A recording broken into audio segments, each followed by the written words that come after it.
Breaking news, ఇది భారీ breaking news. YCP హయాంలో భారీ కుంభకోణం జరిగింది అంటూ సిఐడికి ఫిర్యాదు అందింది.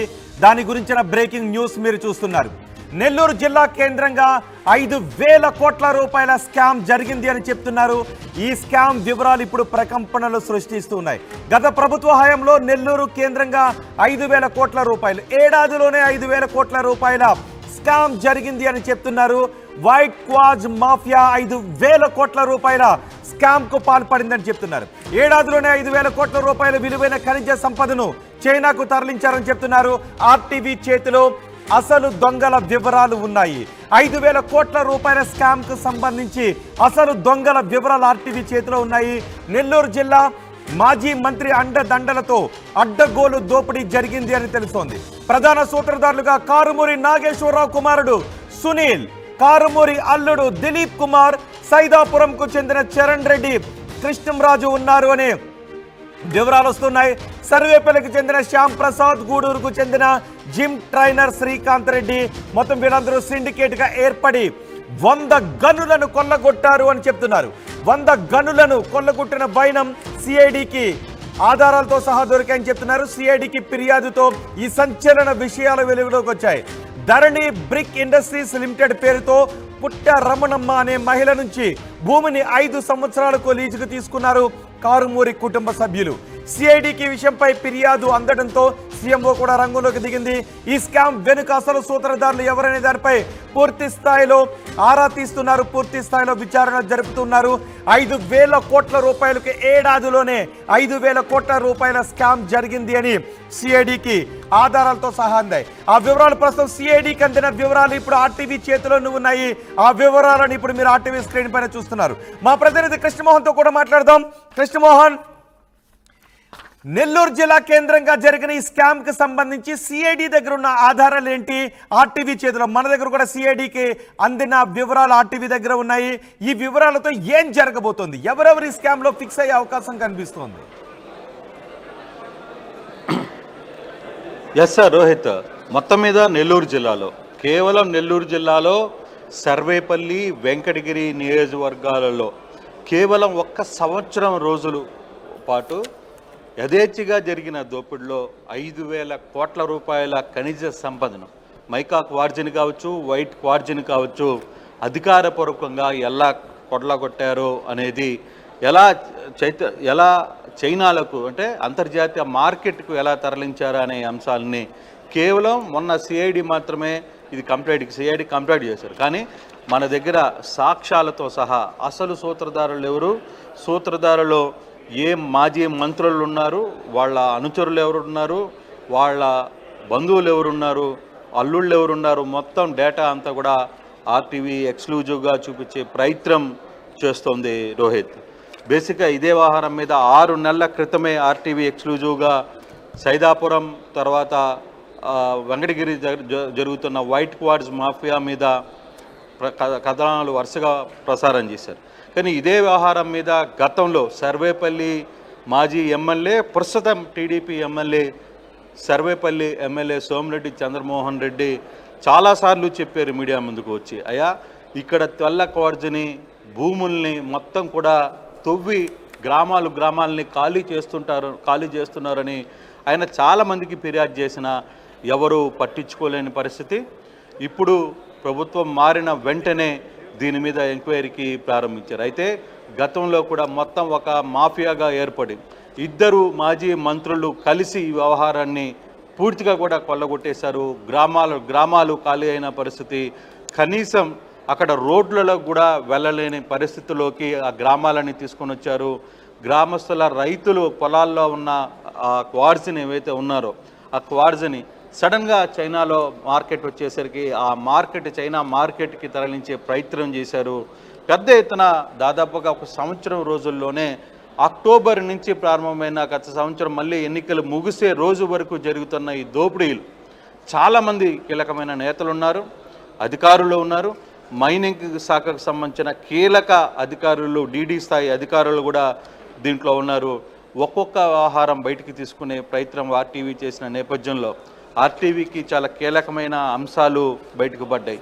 అయితే బేసిక్గా దీంట్లో రికార్డెడ్గా దొరుకుతున్న దొంగలు కొందరైతే అన్రికార్డెడ్గా దొరుకుతున్న దొంగలు వెనకాల ఉన్నారు. ముందు రికార్డెడ్గా ఎవరు ఈ వ్యవహారాన్ని అంతా కథ నడిపించారో చెప్పే ప్రయత్నం అయితే చేద్దాం. ఆర్టీవీ ఎక్స్క్లూజివ్గా దాని డాక్యుమెంట్స్ని అయితే సంపాదించింది. ప్రధానంగా అప్పటి మాజీ మంత్రి కానుమూరి నాగేశ్వరరావు కొడుకు ఎవరైతే ఉన్నారో సునీల్ కుమార్ కారుమూరి, ఈయన ధరణి బ్రిక్స్ ఇండస్ట్రీస్ పేరు మీద ప్రైవేట్ లిమిటెడ్ మీద ఈ ప్రాంతానికి సంబంధించిన 5 ఎకరాల భూమిని మొదటగా తీసుకొని పేరు మాత్రం అడ్రస్ మాత్రం Hyderabad film Nagar Jubilee Hills Shaikpet Hyderabad పేరు మీద పెట్టి ఈ వ్యవహారాన్ని అంతా కూడా నలిపిన పరిస్థితి.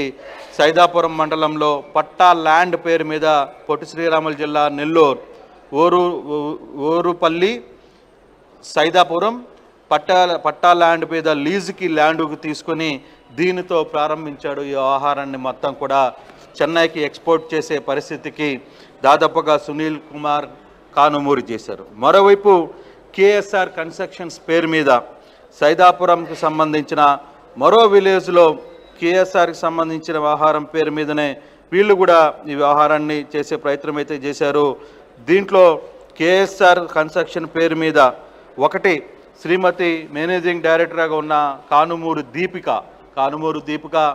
కానుమూరు మాజీ మంత్రి కానుమూరు నాగేశ్వరరావు కూతురు, అతని భర్త దిలీప్ కుమార్ అల్లుడు. సో మొత్తం కథంతా అల్లుడు నడిపేవాళ్ళు. అల్లుడు ద్వారా వేరే కొంతమంది వ్యక్తులను పెట్టి వ్యవహారాన్ని అంతా నడుపుతున్నప్పటికీ కానీ ఈరోజు అల్లుడు పేరుని ఈ కేసులో లేకుండా చేయడానికి కూడా కొన్ని ప్రయత్నాలు జరిగాయి. అందుకే ఆ ప్లేస్లో వేరే ప్లేస్లు పెట్టారు. అందుకే ఆర్టీవీ అసలు దొంగలు ఎవరు అనేది తెలిసే ప్రయత్నం చేసినప్పుడు అల్లుడు దిలీప్ కుమార్ పేరు మీద కూడా కేఎస్ఆర్ కంపెనీ, తర్వాత కలిచేడు సైదాపురం మండలం ఎస్పీఆర్ నెల్లూరులో సో వీళ్ళకి సంబంధించిన ఏవైతే డాక్యుమెంట్స్ ఉన్నాయో అలాగే వీళ్ళు చలానా అంటే ట్రాన్స్పోర్ట్ ఏదైతే ఎంత ట్రాన్స్పోర్ట్ చేశారు, ఎంత భూమిని ఏ భూమి నుంచి ల్యాండ్కి తీసుకున్నారో లీజ్ అగ్రిమెంట్తో సహా పుట్టా రమణమ్మ లీజ్ అగ్రిమెంట్తో సహా మొత్తాన్ని ధరణి బ్రిక్ ఇండస్ట్రీస్ ప్రైవేట్ లిమిటెడ్ అంటే సునీల్ కుమార్ కొడుకు పేరు మీద ఉన్నది. అంటే కొడుకు పేరు మీద కొన్ని ఎకరాలు, అల్లుడు పేరు మీద అల్లుడు మేనేజింగ్ డైరెక్టర్గా ఉన్న దాని మీద మరికొన్ని ఎకరాలు, దాదాపుగా 80-85 ఎకరాల్లో అంటే ఇంచుమించుగా 100 ఎకరాలు వీళ్ళు అనఫిషియల్గానే ఇక్కడ ఈ వ్యాపారాన్ని నిర్వర్తించారు.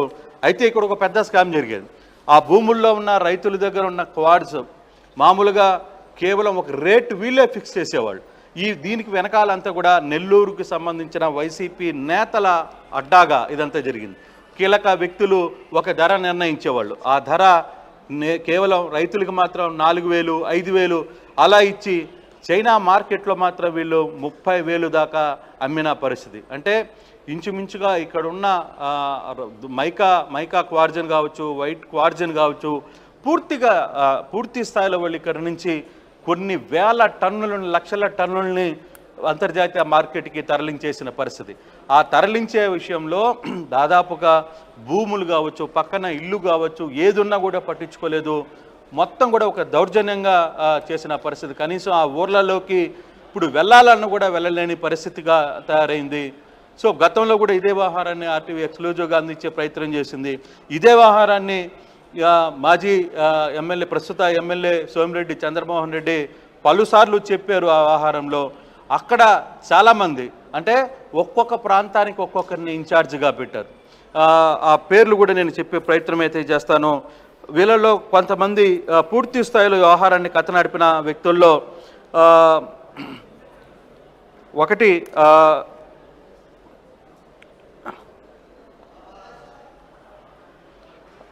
సర్వేపల్లికి సంబంధించిన కొంతమంది, అలాగే గూడూరుకి సంబంధించిన గూడూరుకి జిమ్ ట్రైనర్గా ఉన్న శ్రీకాంత్ రెడ్డి అనే వ్యక్తి. ఈ వ్యక్తి నెల్లూరులో ఉంటారు. ఒక ప్రముఖ వ్యక్తికి జిమ్ ట్రైనర్గా పనిచేశారు అనేది మనకు అందుతున్న సమాచారం. అంటే ఆ ప్రముఖ వ్యక్తికి సంబంధించిన డేటా కూడా మన దగ్గర లేదు. అందువల్ల ఈ ట్రైనర్ శ్రీకాంత్ రెడ్డి, తర్వాత సర్వేపల్లికి చెందిన శ్యామ్ అనే వ్యక్తి, అలాగే నెల్లూరు జిల్లా సైదాపురానికి చెందిన చరణ్ రెడ్డి, కృష్ణంరాజులు అనేవాళ్ళు, వీళ్ళందరూ కూడా మొదటగా రైతుల నుంచి సేకరించి వీళ్ళు చెప్పిన రేటుకే అమ్మాలి. అంటే ఈ ధర నిర్ణయించేది పార్టీ ఆఫీసులోని కేంద్ర కార్యాలయం నుంచి కీలక వ్యక్తులు అక్కడ ఆదేశాలు జారీ చేస్తారు. అక్కడ స్థానికంగా ఉన్న నేతలు, అధికారంలో ఉన్న కొంతమంది నేతలు అక్కడ రేటును నిర్ణయించేవాళ్ళు. ఆ రేటు ప్రకారమే వీళ్ళు కొనేవాళ్ళు. మిగతా వాళ్ళు ఎవ్వరూ దాన్ని కొనడానికి లేదు. వీళ్ళు అమ్ముకున్న దానికి వీళ్ళు చెప్పిన వాళ్ళకి మాత్రమే ధర అవ్వాలి, వీళ్ళు చెప్పిన వాళ్ళకి మాత్రమే ట్రాన్సిక్ట్ వస్తుంది, వీళ్ళు చెప్పిన వాళ్ళు మాత్రమే ట్రాన్స్పోర్ట్ కూడా చేసుకునే పరిస్థితి ఉంది. మిగతా ఏ వ్యక్తి వ్యాపారం బయట నుంచి చేయడానికి లేదు అనేది చాలా స్పష్టంగా అనొచ్చు. గతంలో సాక్షాత్తుగా అప్పుడు వైసీపీలో ఎంపీగా కొనసాగుతున్న వేమిరెడ్డి ప్రభాకర్ రెడ్డి సొంత మనుషులు, సొంత బావమరిదికి సంబంధించిన వ్యాపారస్తులు కూడా అక్కడికి వచ్చి మా భూములు కూడా మాకు తెలియకుండా ఇక్కడ అమ్ముడుపోతున్నారు, కొట్టేస్తున్నారు, మొత్తం మా కనీస వ్యాపారాన్ని కూడా వాళ్ళే. ఇందులో ఎవరెవరికి ఈ వ్యవహారం ఎవరెవరి మెడకు చుట్టుకునే అవకాశం ఉంది కృష్ణమోహన్? ఎందుకంటే మైన్స్ మినిస్టర్ గా పెద్దిరెడ్డి రామచంద్రారెడ్డి ఉన్నారు. అప్పుడు నెల్లూరు జిల్లాకు చెందిన ఒక మాజీ మంత్రి అండదండలు ఉన్నాయని చెప్తున్నారు. పశ్చిమ గోదావరి జిల్లాకు చెందిన మాజీ మంత్రి కుటుంబ సభ్యులు ఇందులో ఇరుక్కున్నారు. సో ఇవి ఎవరెవరి మెడకు చుట్టుకునే అవకాశం ఉంటుంది? అదే కథ ఇప్పుడే ప్రారంభమైంది. ఈ వ్యవహారంలో కథ ఇప్పుడే స్టార్ట్ అయింది.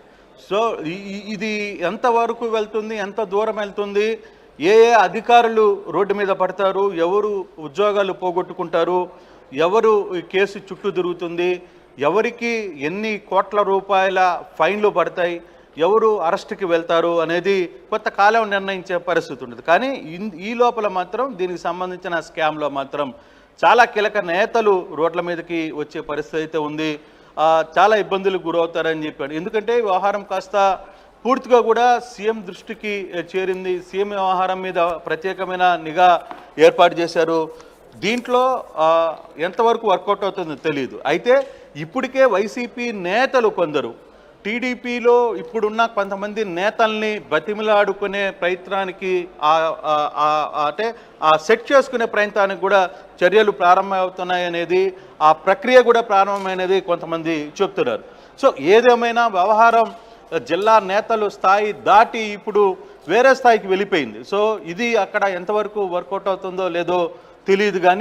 కానీ కానుమూరి కుటుంబ సభ్యులు దోచుకున్నది, అలాగే జిల్లాలో వైసీపీ నేతలు దోచుకున్నది, ఇవన్నీ కూడా ఈ కాగితాలు డాక్యుమెంట్స్ చూస్తే దాదాపుగా 5,000 కోట్ల రూపాయల ఖనిజ సంపదను నెల్లూరు జిల్లా వైసీపీ నేతలు ఎవరైనా రియాక్ట్ అవుతున్నారా? వైసీపీ నేతలు ఎవరైనా రియాక్ట్ అవుతున్నారా ఈ విషయం పైన? 5,000 కోట్ల రూపాయల స్కామ్ జరిగింది, మైన్స్ అండ్ జియాలజీ మినిస్ట్రీ కూడా దానికి బాధ్యత వహించాలి అనే చర్చ జరుగుతున్న సమయంలో, ఎందుకంటే మైన్స్ అండ్ జియాలజీకి పెద్దిరెడ్డి అప్పుడు మంత్రిగా ఉన్నారు. సో వైసీపీ ప్రభుత్వ హయాంలో మంత్రులుగా చేసిన వాళ్ళందరి పేర్లు ఇందులో ప్రత్యక్షంగానో పరోక్షంగానో వినిపిస్తున్న సమయంలో వైసీపీ నేతల రియాక్షన్ ఏంటి? అయితే ఇప్పటి వరకు దీనికి సంబంధించి గతంలో అధికారంలో ఉన్నప్పుడు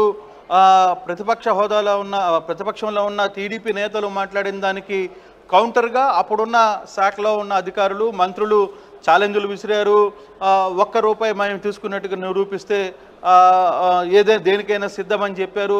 చాలా వ్యవహారాలు అయితే జరిగాయి. అయితే ఇక్కడ ఆసక్తికరమైన అంశం ఏంటంటే, గతంలో అక్కడ పనిచేసినప్పుడు ఈ వ్యవహారంలో నడిపిన కొంతమంది నేతలు కూడా ఇప్పుడు వాళ్ళందరూ కూడా టీడీపీలో ఉన్నారు. సో వాళ్ళని పరిస్థితి ఎలా ఉంటుందని ఇదే వ్యవహారం మీద సోమిరెడ్డి గతంలో కూడా మాట్లాడుతూ ఇదే వ్యవహారం మీద మనం మాట్లాడినప్పుడు ఆయన ఒకటే మాట చెప్పారు, చట్టం తన పని తాను చేసుకుంటూ పోతుంది తప్పితే ఈ వ్యవహారంలో ఎవరిని ఇరికిచ్చాలనో లేకపోతే ఎవరిని ఇబ్బంది పెట్టాలనో కాదు, ఒక వ్యవస్థలో ఇంత దారుణమైన మైనింగ్ అంటే ఇంత దోపిడీ జరుగుతుంటే ఎవరు ఎందుకు పట్టించుకోవట్లేదు? కనీసం దానికి సంబంధించి అధికారులు కావచ్చు లేకపోతే ఇంకోరు ఎక్కడో దగ్గర ఒక కట్టడి ఉండాలి కదా, ఆ కట్టడి ఎందుకు ఉండట్లేదు అనేది ఇప్పుడు మిలియన్ ప్రశ్నగా మిగిలింది. కానీ తాను మాత్రం వ్యవహారం మీద పోరాటం చేస్తాను అని చెప్తున్నారు. అయితే మరో టైంలో ఇప్పటికే ఈ వ్యవహారం పూర్తిగా బయటకు వచ్చిన నేపథ్యంలో మరోవైపు గతంలో ఉన్న వైసీపీ నేతలు ఇప్పుడు టీడీపీలో ఉన్న నేతలతో బతిమలాడుకునే పరిస్థితికి వస్తుంది. మమ్మల్ని జిల్లాలో ఆ వ్యవహారం మీద కొంత కాపాడండి అనే చెప్పుకునే పరిస్థితి కూడా వస్తుంది అనేది చర్చ నడుస్తుంది. కానీ ఆ వ్యవహారాలన్నీ కూడా త్వరలో బయటకు వస్తాయనేది చాలామంది సీఎంఓలో ఉన్న కొంతమంది నేతలే ఆ వ్యవహారాలను కూడా చెప్తున్నారు. అయితే ఇది బుడగా ఇప్పుడే పగిలే పరిస్థితికి వచ్చింది. ఎప్పుడు పగులుతుందో దీంట్లోకి సంబంధించి ఎంత దూరం వెళ్తుందో, అది ఈరోజు వస్తుందా, రేపు వస్తుందా, లేదు ఒక 4 రోజుల తర్వాత వస్తుందా, అయితే లేదు ఇప్పుడున్న ప్రభుత్వం ఈ వ్యవహారం మీద సీరియస్గా తీసుకోకుండా గతంలో వాళ్ళు తీసుకున్నారు కదా ఇప్పుడు కూడా మీరు కూడా చేసుకోండి అనే అనుమతులు ఇస్తుందా అనే వ్యవహారం ఎలా ఉంటుందో తెలియదు. కానీ ప్రస్తుతానికి మాత్రం ఈ వ్యవహారం పెద్ద ఎత్తున జిల్లాలో జరుగుతుంది. రాష్ట్ర వ్యాప్తంగా కూడా ఈ వ్యవహారం పూర్తిగా కూడా కారుమూరి కుటుంబం చేస్తున్న వ్యవహారం చేసిన ఈ వ్యవహారం మీద మాత్రం పూర్తిగా చర్చకు వస్తున్న పరిస్థితి అయితే చాలా స్పష్టంగా కనపడుతుంది. రాడి కృష్ణమోహన్, వైసీపీ హయాంలో భారీ కుంభకోణం జరిగింది అని చెప్తున్నారు. నెల్లూరు జిల్లా కేంద్రంగా 5,000 కోట్ల రూపాయల స్కామ్ జరిగింది అనే వార్త ఇప్పుడు ప్రకంపనలు సృష్టిస్తోంది. వైట్ క్వాజ్ మాఫియా ఏడాదిలోనే 5,000 కోట్ల రూపాయల విలువైన ఖనిజ సంపదను చైనాకు తరలించారు అని చెప్తున్నారు. ఆర్టీవీ చేతిలో అసలు వివరాలు ఉన్నాయి. నెల్లూరు జిల్లా మాజీ మంత్రి అండదండలతో అడ్డగోలుగా దోపిడీకి పాల్పడ్డారని చెప్తున్నారు. ప్రధాన సూత్రధారులుగా కారుమూరి నాగేశ్వరరావు కుమారుడు సునీల్, కారుమూరి అల్లుడు దిలీప్ కుమార్, సైదాపురంకు చెందిన చరణ్ రెడ్డి, కృష్ణంరాజు, సర్వేపల్లికి చెందిన శ్యామ్ ప్రసాద్, గూడూరుకు చెందిన జిమ్ ట్రైనర్ శ్రీకాంత్ రెడ్డి సిండికేట్గా ఏర్పడి 100 గనులను కొల్లగొట్టిన వైనం ఇప్పుడు వెలుగులోకి వస్తోంది. సిఐడికి ఫిర్యాదులు రావడంతో ఈ సంచలన విషయాలు వెలుగులోకి వచ్చాయి. ధరణి బ్రిక్ ఇండస్ట్రీస్ లిమిటెడ్ పేరుతో పుట్ట రమణమ్మ అనే మహిళ నుంచి భూమిని 5 సంవత్సరాలకు లీజుకు తీసుకుంది కారుమూరి కుటుంబం. సిఐడికి ఫిర్యాదు అందడంతో సీఎంఓ రంగంలోకి దిగింది. ఈ స్కామ్ వెనుక అసలు సూత్రధారులు ఎవరు అనే విషయంపై పూర్తి స్థాయిలో ఆరా తీస్తున్నారు. రాబోయే రోజుల్లో ఎవరి మెడకు ఈ స్కామ్ చుట్టుకుంటుంది అనే విషయంపై ఆసక్తికరమైన చర్చ జరుగుతోంది.